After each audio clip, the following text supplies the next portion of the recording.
You're good. All good. You close the door, or leave it open? All right, let's start.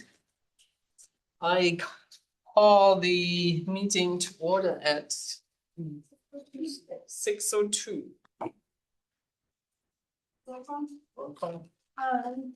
don't have my list. I know all your names, but I need the list. Okay, Flip Bryan, Regina Sakles, Susie Merhar, Here. Lacey Rathbun, Here. Joe Medwood, Present. and Stephanie Spade, absent, Tutu Thompson, absent.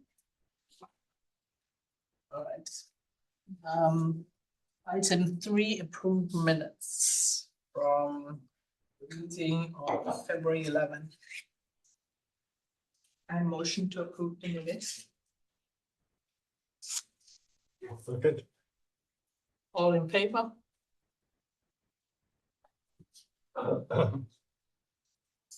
And now we could have oral communications with the public. Nobody there? No. And then we go on to upcoming agenda topics.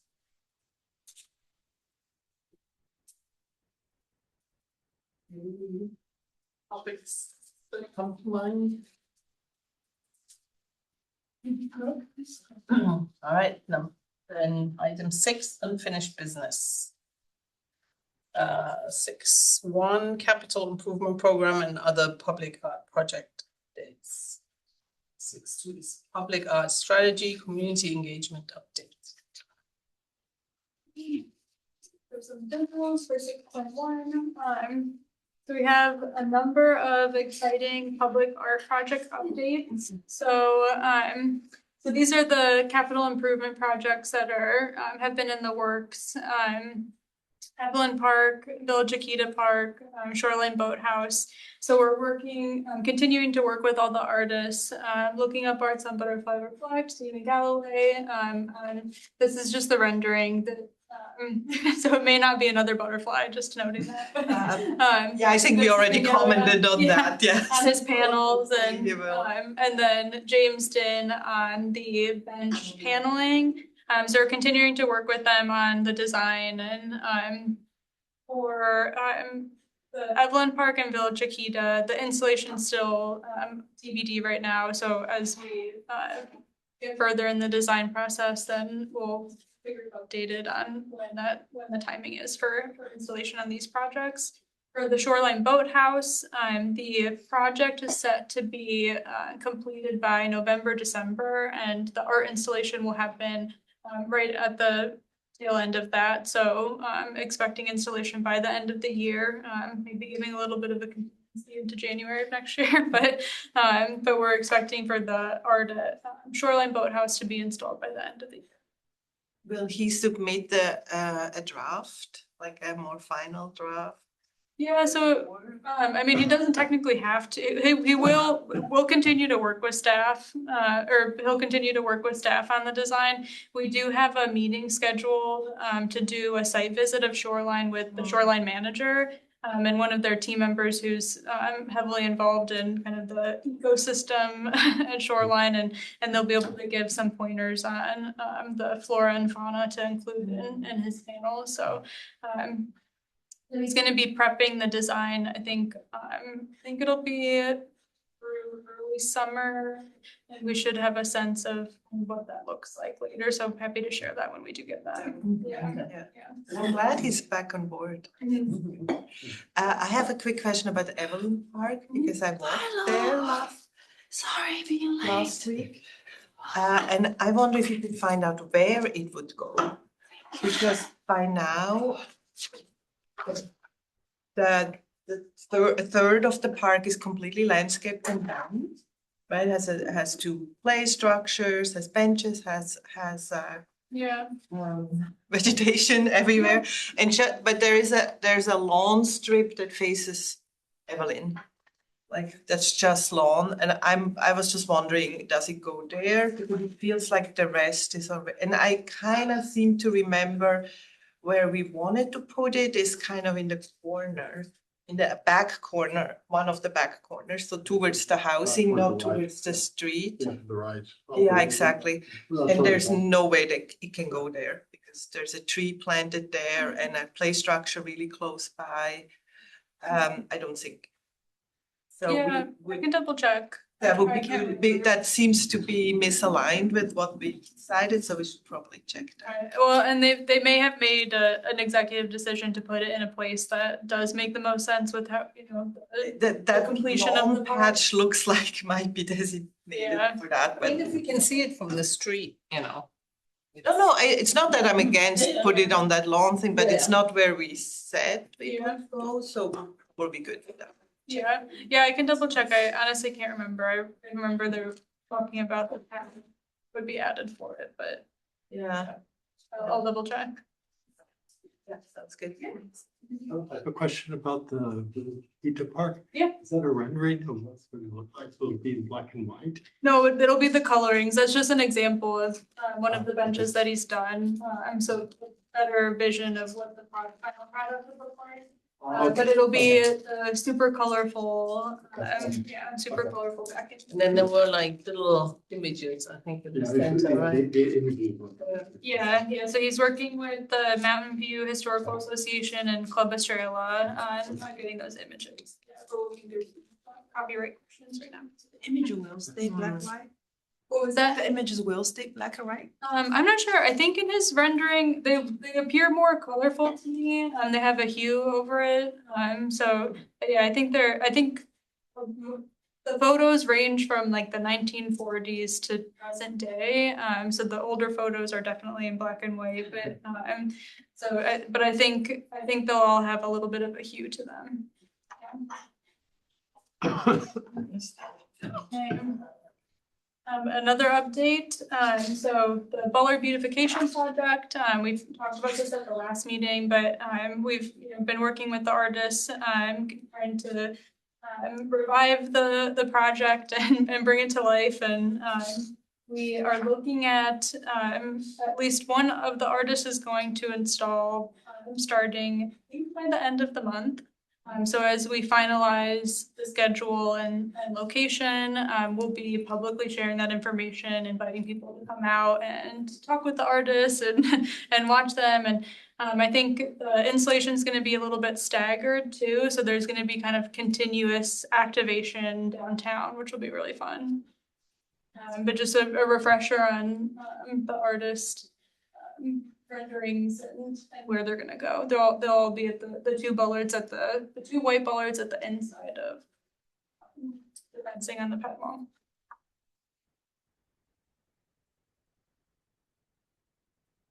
More exciting news, Fernanda Martinez. She is going to start installing her mural. We're tentatively next week, adding tentatively to all of these, but we're looking at next week. I think she's gonna start going out and sketching it out and start painting at least by the end of next week, I think it should be. And again, for this, we'll go out, get some photos and videos of her as she's starting to then share and invite people to come and just engage with her, and she's really excited about that too. We're still working with Harumo. She has had a really busy spring schedule, and so I think it's looking like her art will be done a little bit later, but continuing to work with her and check on her schedule and see when we can get that done. We're very excited. So Fernanda's art, that's going into it's the maintenance restroom building that's closest to the tennis court and Magical Bridge playground. What timeline did Harumo agree to work with us? Well, the project's been delayed quite a bit for a number of reasons. The contractor state licensing Yeah, board we know that. and Senate bill or the going through that process of exempting muralists. So I mean, originally this was planned to be done last year, but we weren't able to do that. So we're still just trying to work with her and just make sure we can get the art.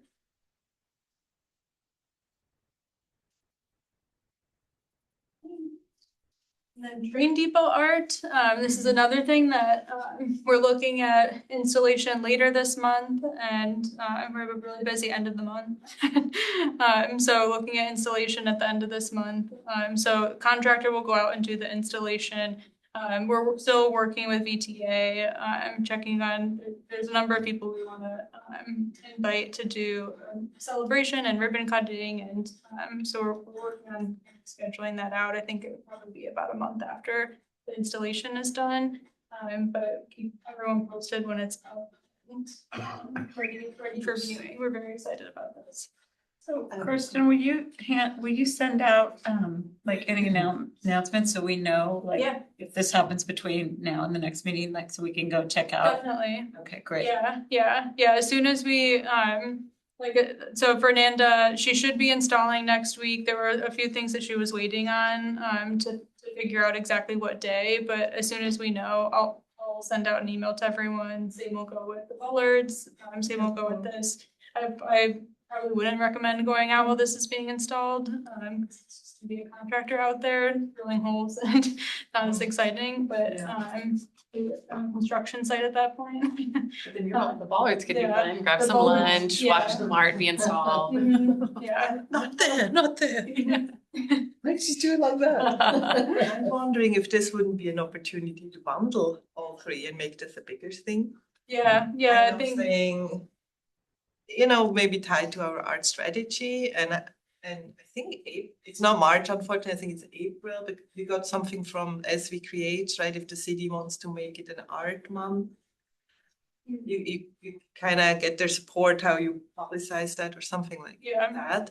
But I think that's April, not March. yeah, But I feel like since people haven't heard much from us, right, this will be such a good opportunity. Well, this is happening, this is happening, this is happening. Bundle that.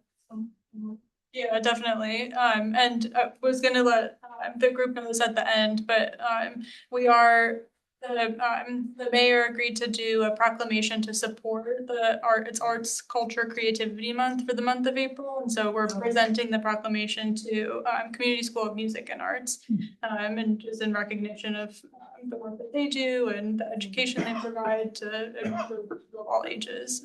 So the council is recognizing that, and we plan to have some kind of social media posts related to it too. As it was the California Arts something, but they provided a whole kind of social media package around kind of how to celebrate it. So We can start celebrating in March. Yeah. Yeah. We will. So even more bundling could go on. Right. You were just saying like this, the contractor, the artist is doing something, so would that end up being like falling in April, the month of April? So it should only take a few days to actually put up on the building. If they are able to get it done, we're looking at getting it done at the end of March. I was waiting to confirm with the contractor their availability this week. But they gave an estimate of end of March. But then the ribbon cutting celebration, that'll come probably about a month later. Which will be the end of April. Yeah. Because it's printed panels So too. it will But be he's not April. painting, right? Mhm. Yeah, so it'll be in April in Arts, Culture and Creativity Month.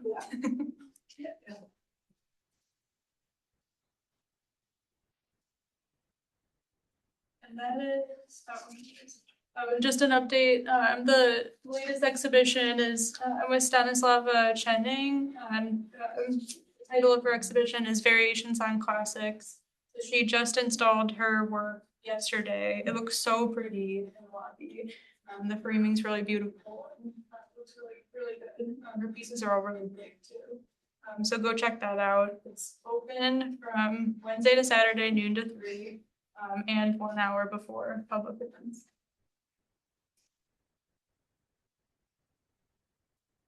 Those are my updates. Any other questions? The Don Hirschman Yeah. reception was fantastic. That I went know this so belongs well. to later, but just wanted to say that. It was so good. Yeah, we had, I think over 90 people in. I think it was 85 ticketed, plus, yeah, some, some And we heard super good feedback, like, Yeah. people were like, oh, how come we're gonna have this every month? This is so cool, we're so proud Mount New does this. Yeah. So, Definitely looking at how we can bring those, I think twice a year, we're exploring staff capacity and CPA every now and availability. then, like when the artist is right. Mhm.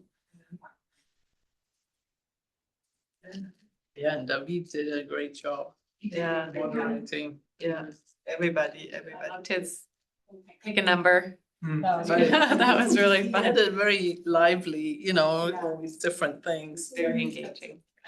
Fresh, yeah. Yeah.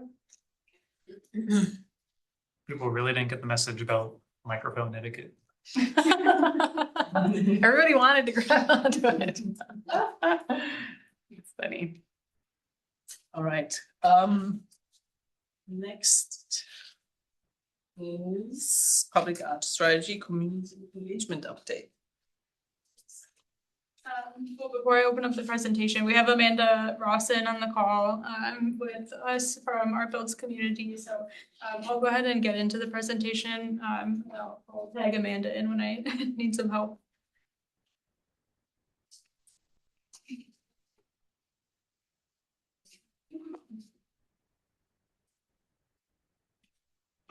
So just before we get started, so tonight really is an update on kind of what we heard from the community, the survey results, the vision board exercise, the general feedback we heard through conversations and stakeholder engagement and the workshops.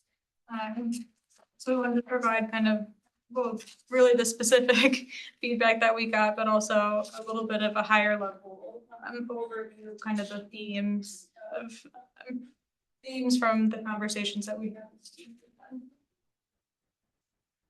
So just a refresher on the timeline. So we're finishing up and giving the update on kind of the synthesis and emerging themes, from the outreach. We've already started to draft and refine the public art strategy. Looking at both the BAC's strategy, community outreach, engaging with some of our staff and team members who will certainly be helping implement the final product. And then we're looking at tentative adoption in fall. And we'll, at the end of the presentation, we'll have a little bit of specifics and steps and timeline. Okay, so numbers of the outreach. I feel like we were all shocked at how well it went and how many people we got to respond to and participate in our activities in the survey through 10 events. So that's the pop-ups, the workshops, the stakeholder meetings. We had over 300 surveys filled out, the 3,000 little dots put on those vision boards. And overall had around 700 people participate in all of our activities.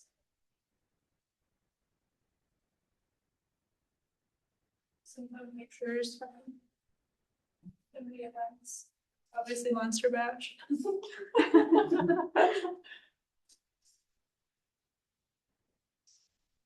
The baby is leading the. Is that a participant? Is that what? Is the baby a participant? Yeah, we're taking that feedback seriously. All ages. Did all we ages. check the American citizenship? Residents. No, it was just joking on one of the recent. We showed this at the one of our last meetings, but just a quick image of the vision board. It's interesting as you look at the responses from the survey and the vision board exercise.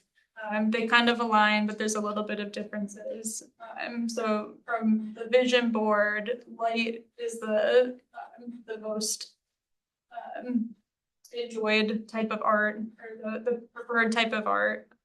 As people looked at that, you can see the age of people who responded. It's mostly people under the age of 18, but there is a good variety. That's just the nature of kind of the the pop-up events that we were at, and they're family friendly and family oriented, so there were a lot of kids in before the age of 18 there. But functional art is the second preference, followed by gateways. Temporary art's pretty close, and then interactive, people are apparently least interested in the images of the interactive art. And then for the theme, so there were images on the vision board that showed examples of kind of art themes, so cultural, historical, natural environment, family oriented, and technology. So cultural, top preference, family oriented was the second preference, followed by natural environment. And a similar age responses by age.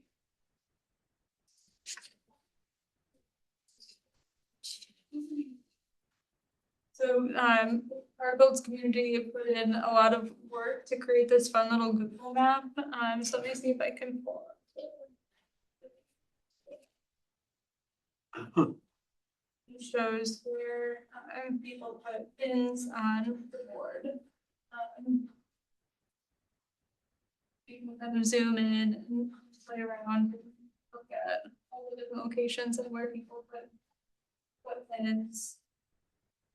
The focus was really downtown, Ringstorff Park, which is interesting given that there is already quite a lot of art there. But I think it shows how well visited, attended it is. And then I think it was Cuesta Park was about the third, which I don't think has any. It doesn't have any public art.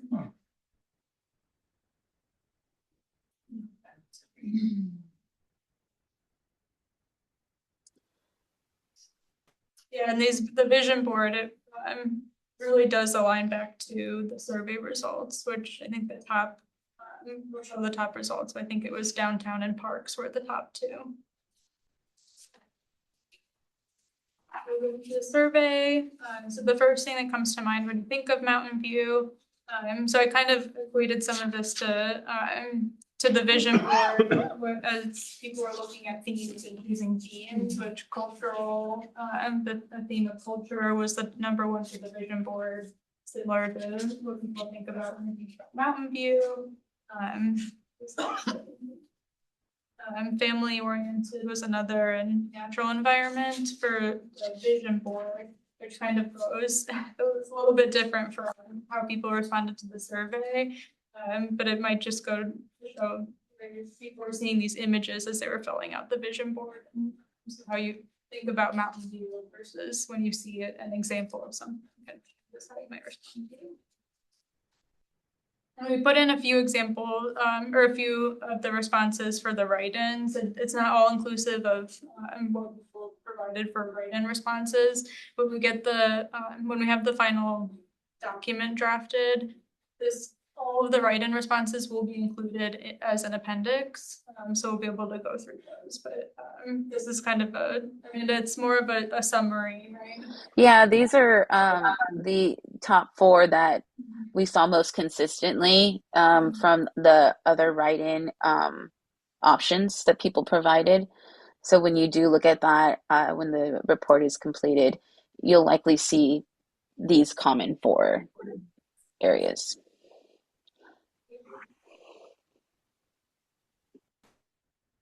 So where would you like to see art? Again, similar to the vision board exercise, so downtown Mountain View is a top contender, followed by parks and trails, and then transit areas, and near Civic Center, followed by near Civic Center Plaza, and then shopping centers. This is one where we actually pulled some of locations out for the other write-in option, just so that you all are aware. Stevens Creek, Permanente Creek Trail, Westman Sports Center, utility boxes. Those are kind of common in the responses that we saw as well.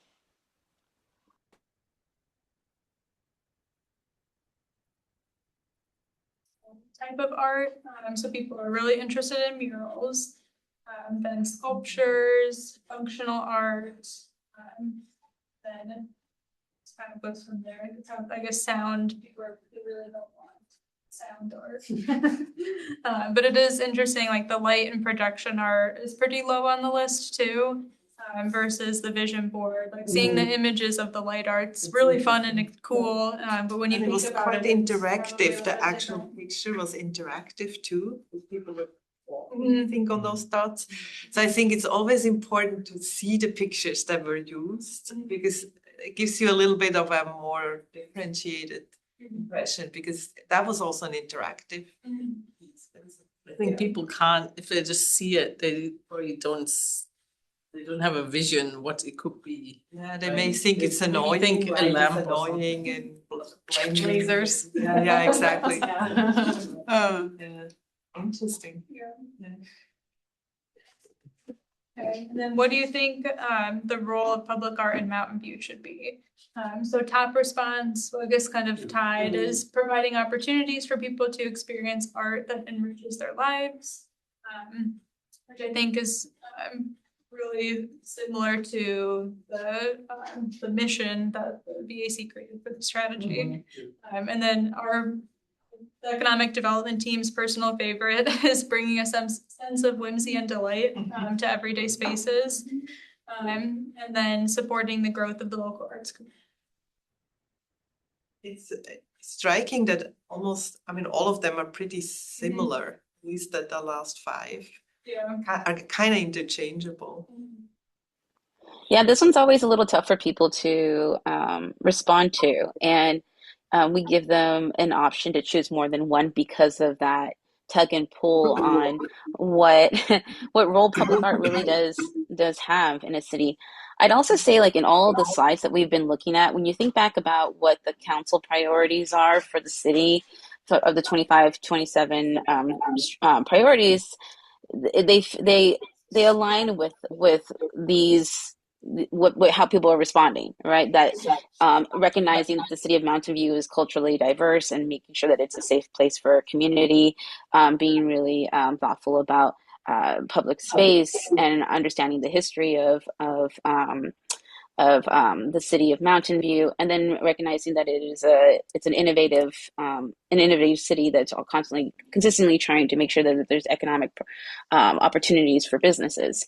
And that's my words, not theirs, that I'm using based off of what I've read. So I think that there's a great tie-in between what you as VAC has put together for us as we've started this project, what the council really sees for the city without thinking about art, right? Because they probably weren't thinking about art, and it really does tie in. And then what the community members have provided us in their responses to the surveys, both through visual dots and through checked off surveys. So just wanted to provide that input.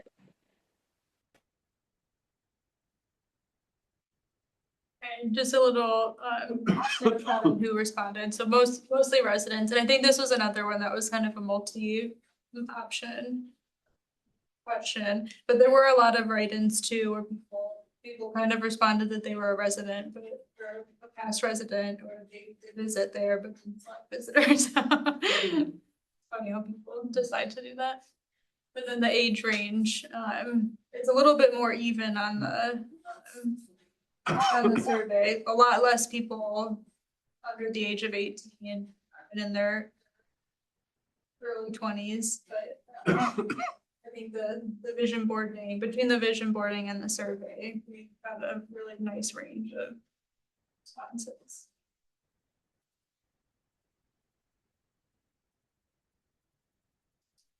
This is a summary of some of the feedback that we heard at the artist stakeholder meeting.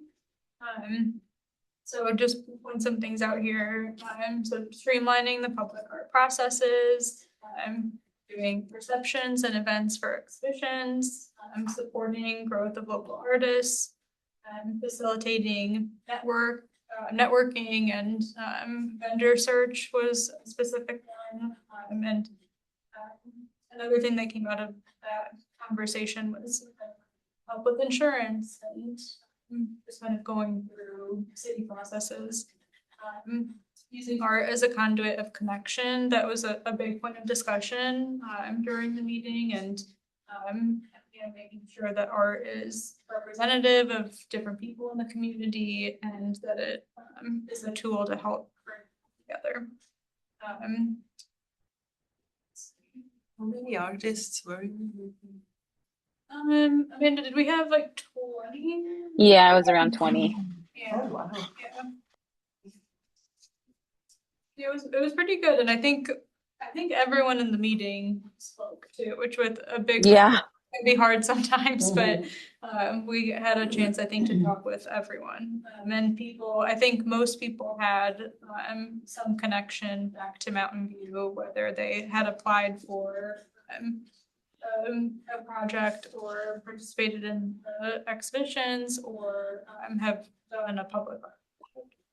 Right. Yeah, but I think the conversation was really positive, which was really good. And it felt like everything the artists were saying, we understood, we were in alignment with.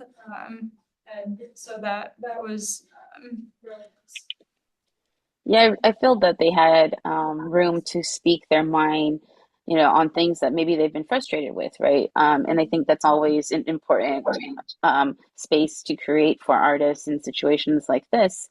And so it was great to hear them speak up about the permit process and what's happening behind the scenes and wanting more of a connection with the staff liaison, right? So things of that sort that happen kind of even the behind the scenes from VAC, right? Because it's staff that's working on that side of things. So to hear kind of where they would like to see changes was incredibly helpful when it comes to specific parts of recommendations and policy and process.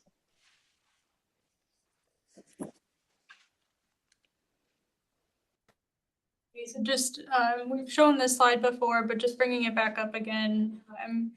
We're taking all of the feedback from the community and seeing, what value can it add to kind of goals and action items that the VAC created, and then how do we make sure that those goals and action items are things that we feel that staff have capacity to be able to do, and not just capacity, but really looking at like legality of it and yeah, so Alignment with other plans and work Yes, plans and yeah. strategies.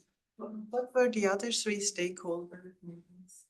You Um, said it was 4, the other 3. yeah, we met with the Downtown Business Association, the Developers. artist stakeholder meeting, developers, and we did speak with Community School of Music and Arts too.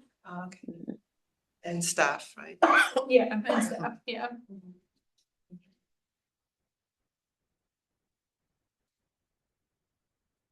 Okay, so this is kind of a or high level look at how kind of what the feedback looks like, kind of the direction it's taking us and how we're thinking of including the feedback in the strategy. I think I was asked the question on what from the community outreach differed from the visual arts commission strategy, and I don't think there was anything that was substantially different or in conflict with the strategy that the VAC put together. And so, yeah, I think it's just reassuring that the community feels similarly and really wants to see just a nicer program. Yeah.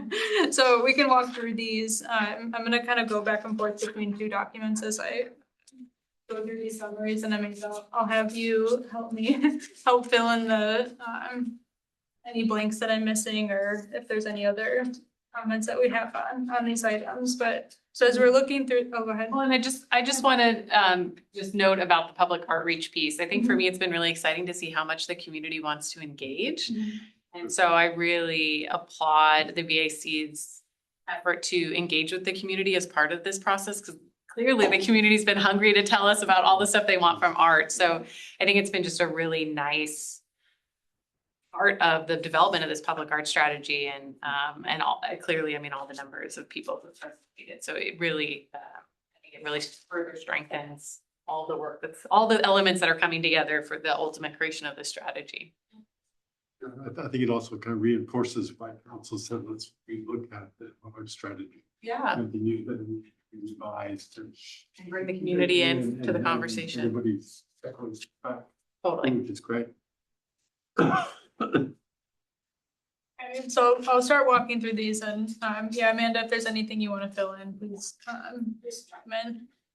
So first thing, making the program workable, streamlining it. This is talking about the operations of how we're working with artists, the contracting process, just overall reducing administrative barriers.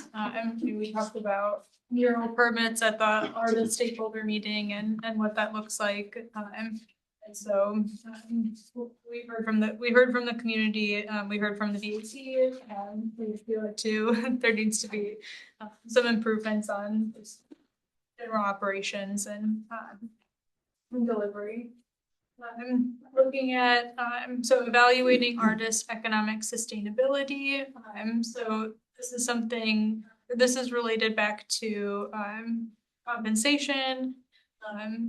What are the fees for artists to participate in our program? Looking at the permit fees, insurance, how, are we making sure that what we're paying artists is also reflecting kind of what they're having to pay to participate? At first point, make the program streamlined. Did they give us some suggestion how we can streamline?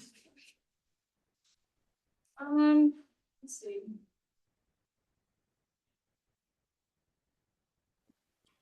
When they, if I heard that correctly, I think I heard, you're asking if the artist gave suggestions on how to streamline? Yeah. So some of them provided examples of other experiences they had in different cities. And I think for them, their biggest concern was a consistent, maybe check-ins. And when I say consistent, it doesn't mean like weekly or even monthly, but rather the stability of a bi-monthly or something to that degree, where there was would you agree, Kirsten, that you heard the same thing, that they really were looking for that connection with staff to make sure that there was an understanding of how a project was moving forward? Yeah, there were comparisons with Palo Alto, which has a team of 5 people as part of their public art, 4.5 or 5 people as part of their public art program, and so they're able to Reach out and ask. yeah. So, And to me, the word is not streamline, it's more transparency. oh, sure, yeah, and I actually think we have in the description and in the memo, I think we say cost transparency in here, but I think, transparency is part of that. Yeah. Okay. And most of it to be addressed when you get higher. Yeah, so the city council did approve the other week the addition of an art staff, a full-time art staff, so they're having a single person focusing solely on arts will certainly add value and time to be able to manage the communication and kind of interaction with the city and to be that sole liaison. But as is our process, like the call for artists, review, these are fine, yes. They didn't comment. The strategy is going to definitely provide some feedback on how to maybe better streamline it, just based off of the best practices that we know of in the field on a national level. And that's something that we'll be working with Amanda and Kirsten on as they review the draft once we turn that in at the end of the month. Okay. Yeah, and this summary is, again, it's a high level kind of look at the feedback that I'm we thinking too got. deep. Okay. No, it's okay. Let's It's move good. forward. Good questions though. Good questions. But Yeah. And I think the call for artists, the process came up during the artist stakeholder meeting. I actually can't recall what was said about it. If you do, Amanda. I don't recall right now. I'm sorry. Yeah, it's okay. Okay. But I think process in general. I think we may have asked the question on, I've asked artists in the past, if there's other programs that they've worked with instead of call for entry that they preferred. There's so many out there. I honestly haven't been able to get a good answer. So, but I think that's gonna be part of the research that's done. Okay, so we talked about operational streamlining, looking at fair pay, compensation for artists and just really I think supporting I guess growing the arts ecosystem. So supporting artists' economic mobility would be part of that. So some of the feedback we heard at the stakeholder meeting, when we're looking at like growing an arts ecosystem, similar to how we provide support to just our storefront business owners and businesses and commercial spaces across the community, and sending them to resources like Small Business Development Center, being able to provide some of that similar type of support and helping especially emerging artists learn how to go through processes with cities or artists who are getting into the public art realm after practicing and doing different practices previously, just being able to provide more I guess hands-on guidance or facilitating some sort of network. Came up with a possible idea, like every year or twice a year, we do a webinar. Like webinar towards all the either and explain to them how do we select arts. Yeah. To include them in the process, so it adds some transparency to them. We show them the back end, how we look at the cafe's interface. Yeah, I like that idea. We've talked about, I mean, we've done some outreach with businesses on just how to participate in like, the public RFP process. That's been a little bit more of a general outreach in doing that, but I think doing that with artists specific. Yeah, how do we that would be great. score? Okay, the next one is so encouraging private space activation. So Amanda mentioned council work plan items. I know this is a council work plan item. This is something we've talked about at the with the Visual Arts Committee and or at the meetings and has come up in the strategy too. So finding ways to partner with private property owners or businesses and holding some sort of activation to support artists. And then investing in experiential programming. So Let me just add one thing, because I knew if I don't say I forget. Recently I saw that Los Altos High, which is considered public or private, I don't know, but the city doesn't own them. It's probably the school district owned them. They had a huge mural, and the principal was very proud of, they paid for the material, and the artists came to paint it for them, and some of the art major students also had a chance to do something smaller assignments in this huge mural. So school made like because they have the wall, they have the huge wall. Entry. Yeah, I think community murals is something we've heard from in the outreach too, and I think that would actually be a part of this, like experiential programming and looking at ways to do like a temporary art activation or it would be kind of maybe an event or inviting students or something. So yeah, You don't have to always imagine, I'm just saying that's the space, like where do we start? Okay, maybe like that's one access point in this. yeah. And then aligning infrastructure or art and infrastructure integration. So again, something we've talked about and something we heard from the community, like adding in that functional art.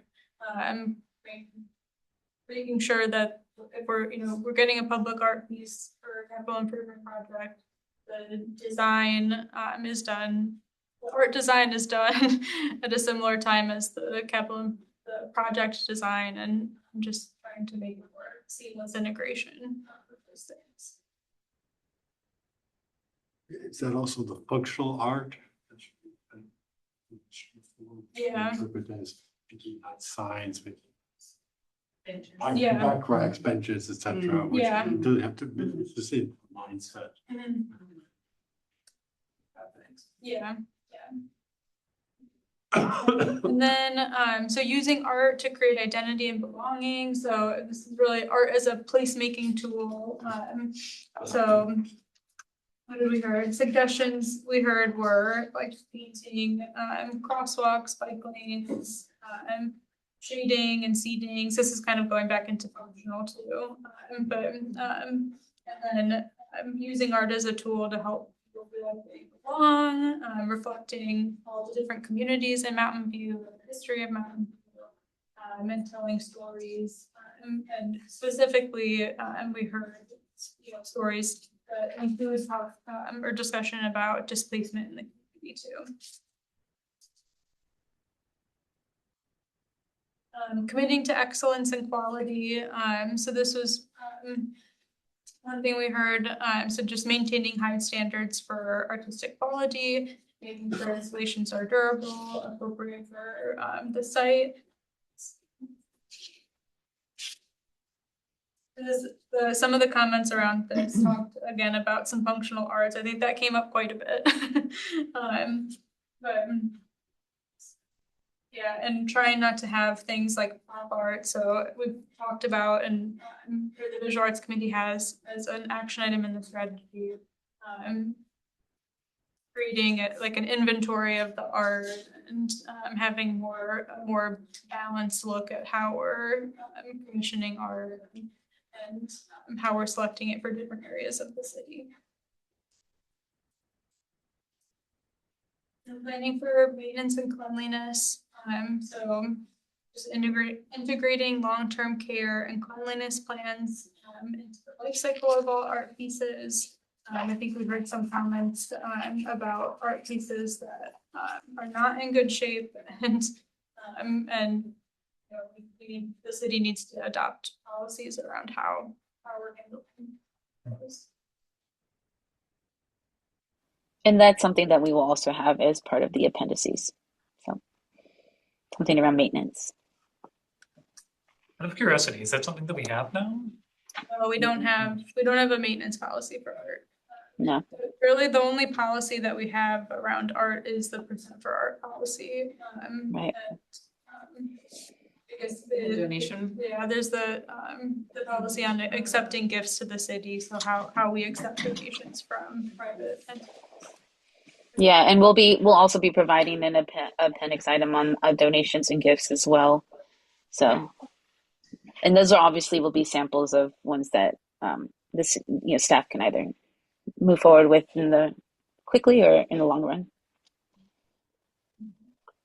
So are we going to look at within the budget, the percentage, that 5%, whatever it is? We need to like come up with a percentage for maintenance?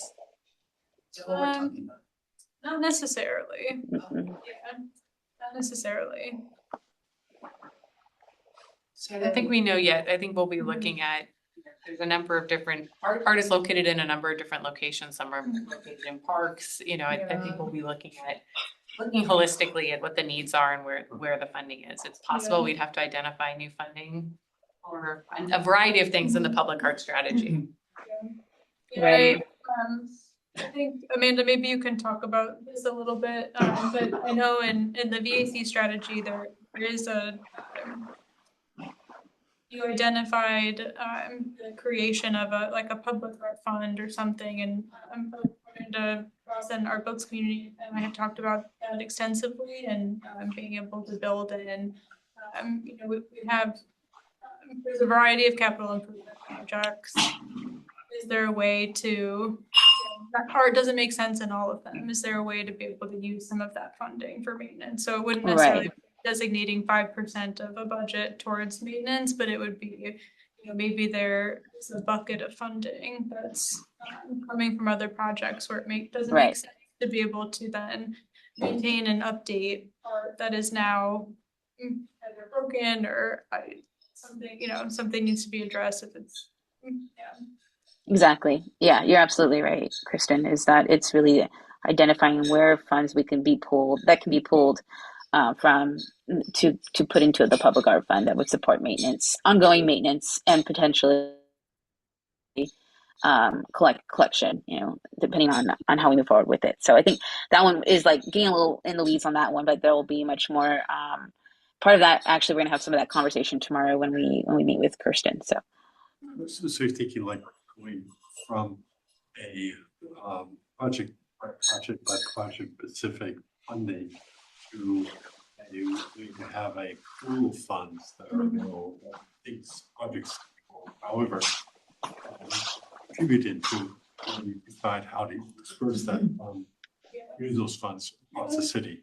Yeah, that would be one way to be able to do I that. think the Okay. pool could make better sense because each art will cost very differently to maintain. Some just dust it off, but then I'm thinking that butterfly, someone have to get on top of it to dust it off, right?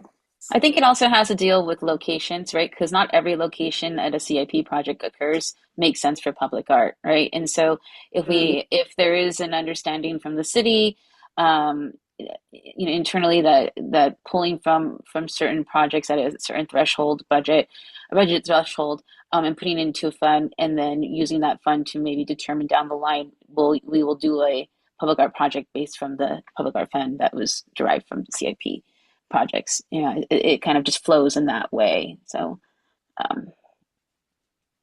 that's what we've been talking about with Kirsten. Yeah, then the last, and again, these are just themes.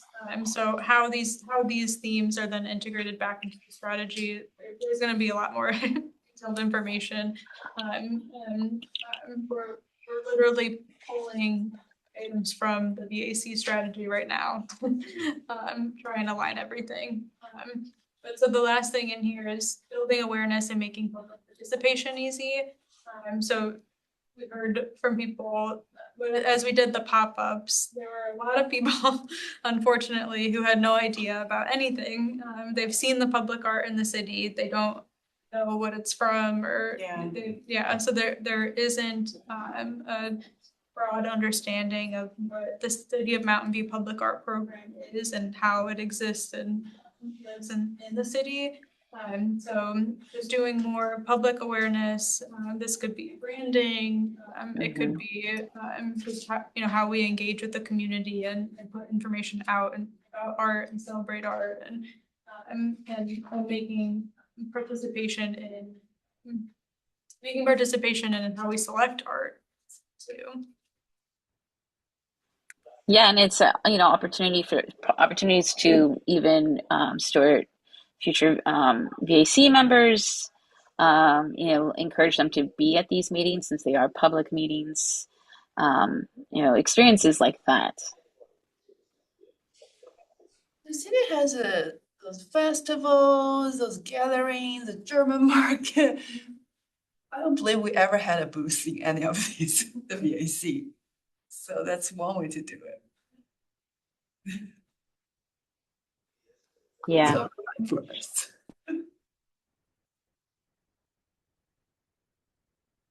Any other questions on these? I was just wondering, those 10 points, this is kind of the most important overlap with the VAC strategy, or kind of the first think it's 10 just- things you identified, or how is that weighted? We haven't weighted it, honestly. It hasn't been, this hasn't been weighted. I think this is just the best way we could summarize the feedback that we got.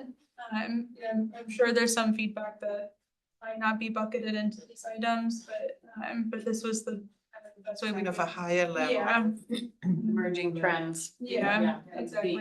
Yeah, and I know as we continue on and finish up the final document, there's gonna be things we're looking at maybe a little bit differently too.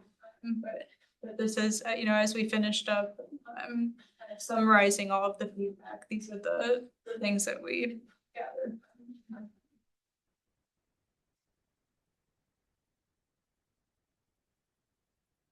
Yeah, but I think to me, it's just exciting to see how how in alignment everyone is. And again, like Amanda said, like how excited the community is and whether or not they knew what the public art program was. People have opinions on art in the city and they were very eager to share them. And so yeah, it was fun to hear all the feedback and fun to start looking at how this all comes together too, and how we take the feedback and just build on what you've already put together.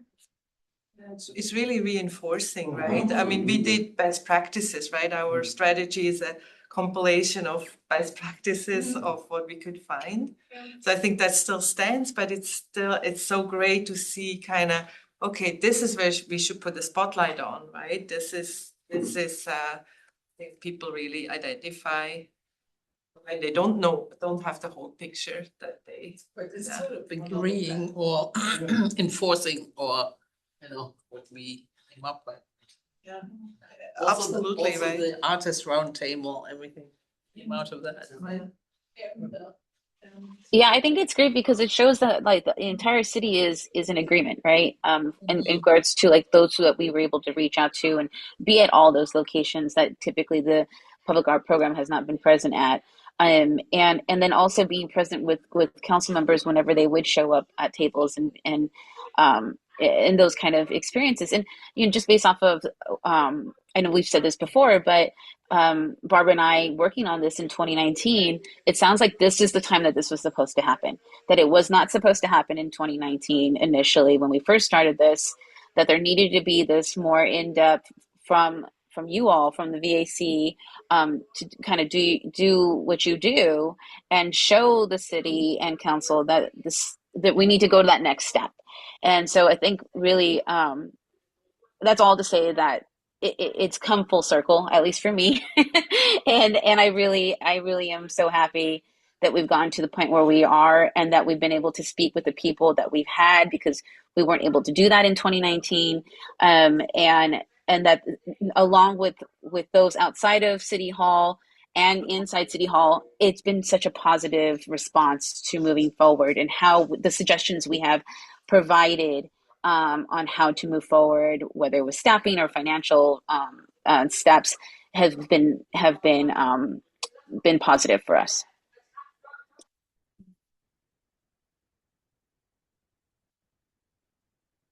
So looking at next steps.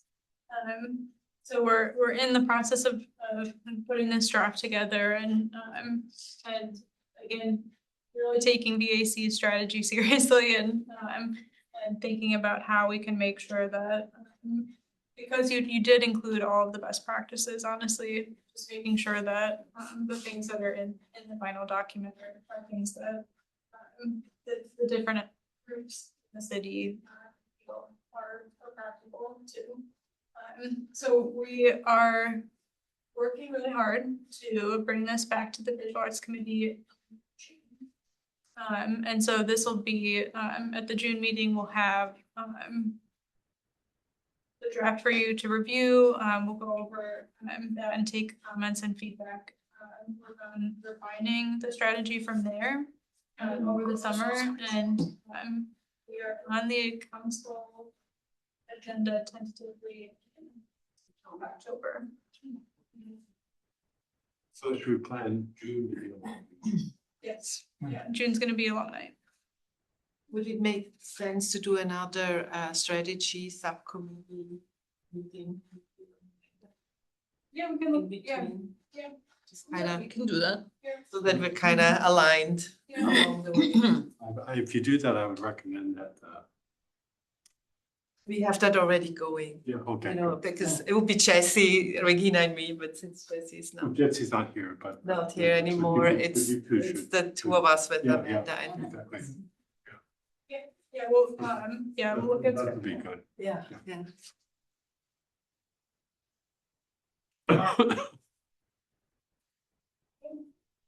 Any other comments, questions? Great work. Yeah. I like the presentation earlier for all these outreach. Yeah. Each slide is so beautiful. Yeah. And then with the size of the unique. future. Yeah. Okay. That Then, was really good. Thanks so much, Amanda. Thank you. Kristen, Really great. Thank you so Kristen was much. at every outreach event. Put in a lot of hours. You guys have made it easy for us because you had the blueprints already there for us to kind of move forward with. We just had to That's make what sure it's was that it supposed to moved be. forward. Yeah. Yes, so that was Yeah. great. We appreciate it. But you added the ability to reach out to the community Yeah, yeah. rather than Right. bring it all back. That's the part. We weren't able to do, so it's great that you're able to do that, and then everybody's singing the same book, same song, which is even more with the like. I love it when it happens like this, when it's a team effort, because instead of there being roadblocks. Yeah. Do you know the art person, art coordinator? Will that person come in and during this process, or is that probably something Oh, yeah. that happens after the strategy? When? Yeah, we're not 100% sure yet. They're still HR is doing their HR work, and so I think we'll learn more. And Because that would be potentially important or interesting how that person would weigh in, or at what point that person.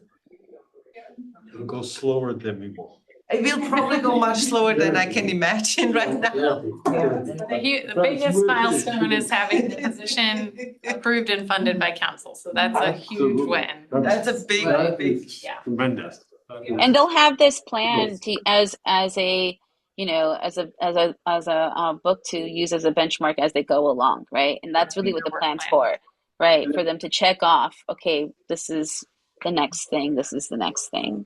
I would think it also would help the work that you're doing, set a stage to recruit talent for this position. Yeah. Come in to, this is gonna be an exciting position to have. Yeah. So you'll get talent applying. Yeah. Well, it all works out.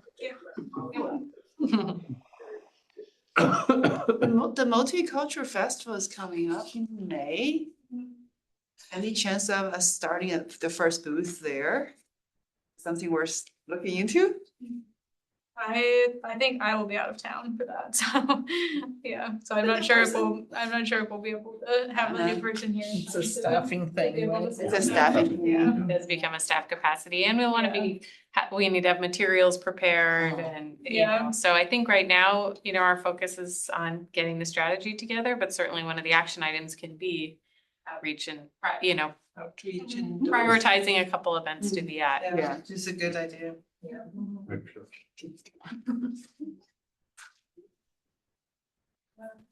Of how that is. Thank you, Amanda. Bye. Bye, thank you. So moving on to new business.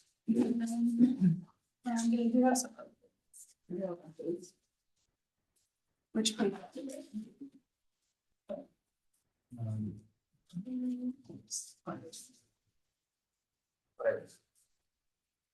Actually, I think I went through all my, so public art staff added. Role is Arts Culture Creativity Month, and we'll present the proclamation to community school music and arts, and do some more social media pushing around that. Few other updates, so the Lot 12 affordable housing project, we have, the ad hoc committee was selected for this. We haven't heard anything yet from the developer on the public art component of the project. Not to say that it's not moving forward. If you haven't seen, they have closed off the site, and they are starting to do some work. There will be a groundbreaking ceremony in May. I expect the team is kind of fully engaged in getting those things done, and so we'll probably be a little bit behind schedule on what that public art component looks like, but it's still going to move. It's the Lot 12 affordable housing project is in the parking lot, right? Mercy and Bryant. And then other exciting news, so last night, the city council approved some updates to the facade improvement program. We did have a mural component to the facade grant, and it was a project that would be approved through the grant.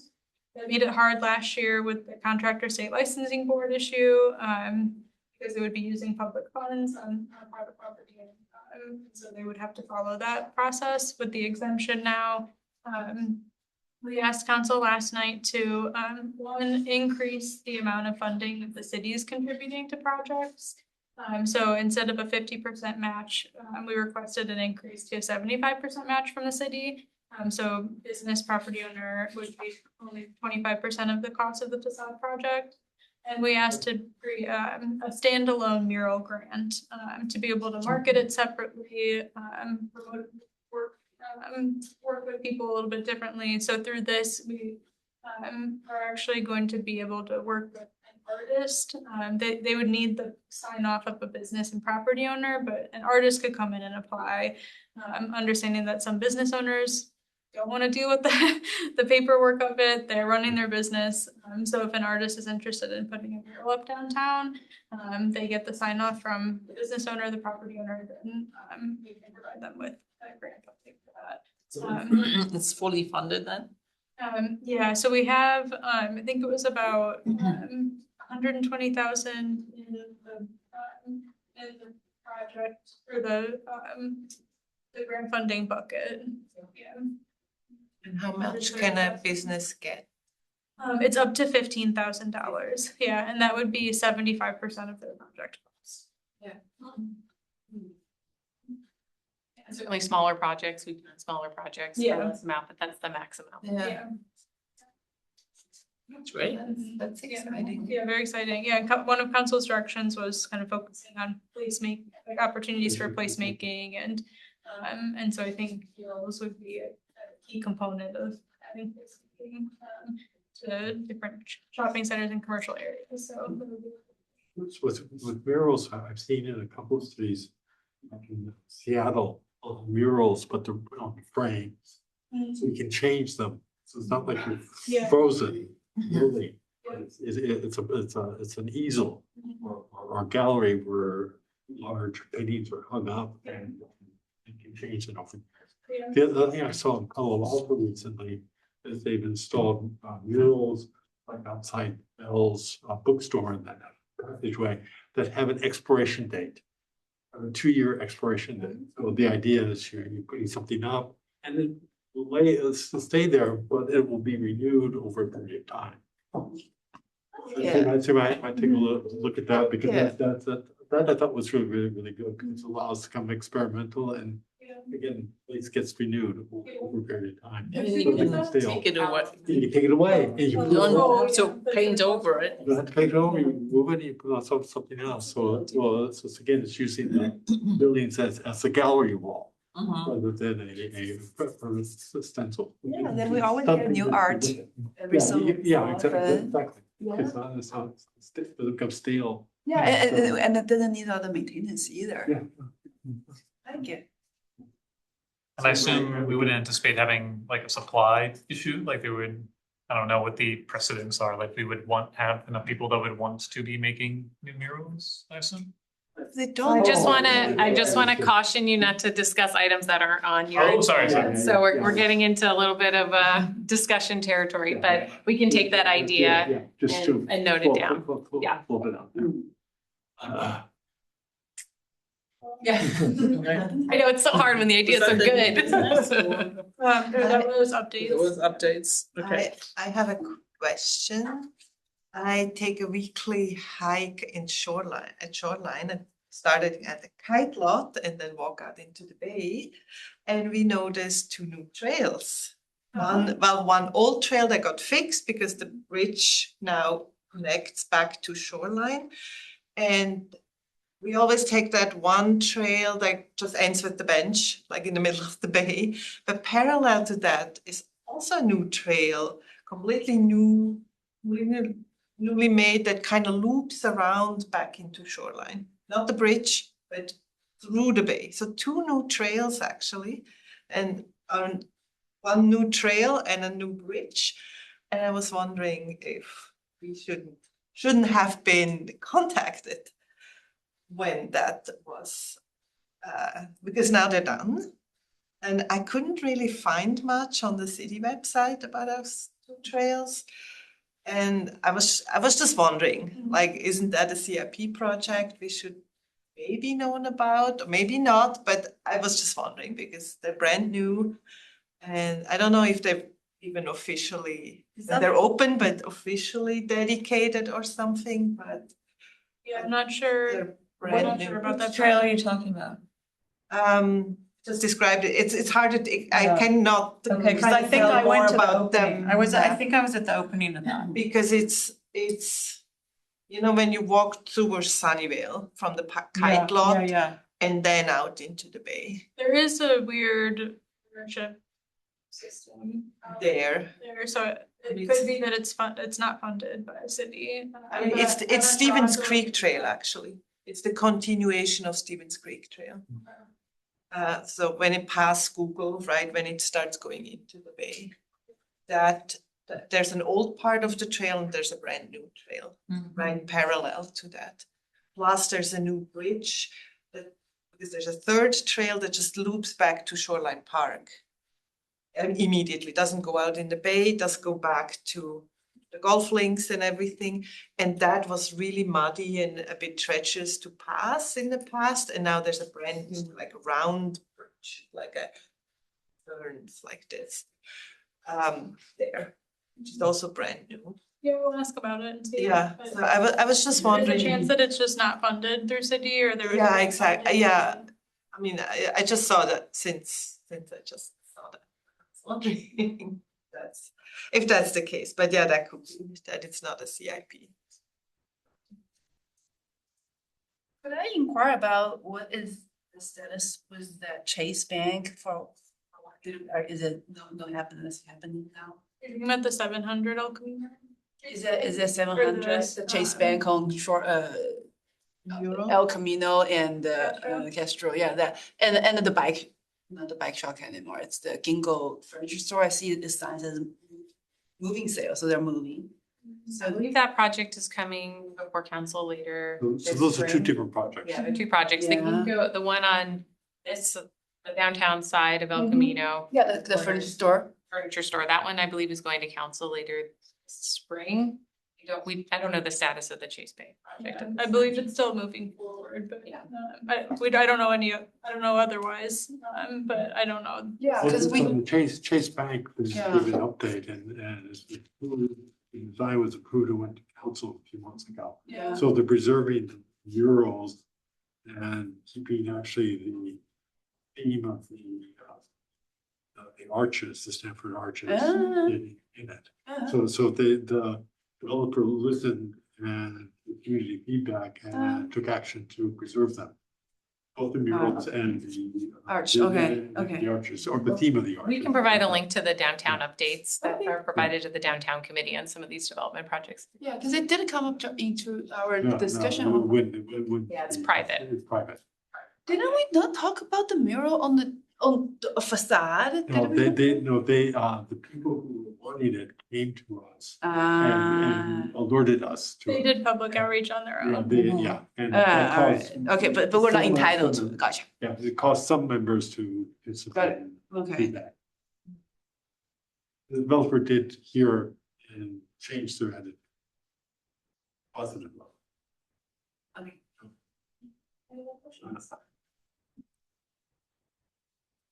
Okay. So new business. Number 7. We just Yeah, did. we're at 9. We had 9. Oh, great. Good. Seven. Still stuck there. Oh, heck. It stopped again, I think the clock. I think it looks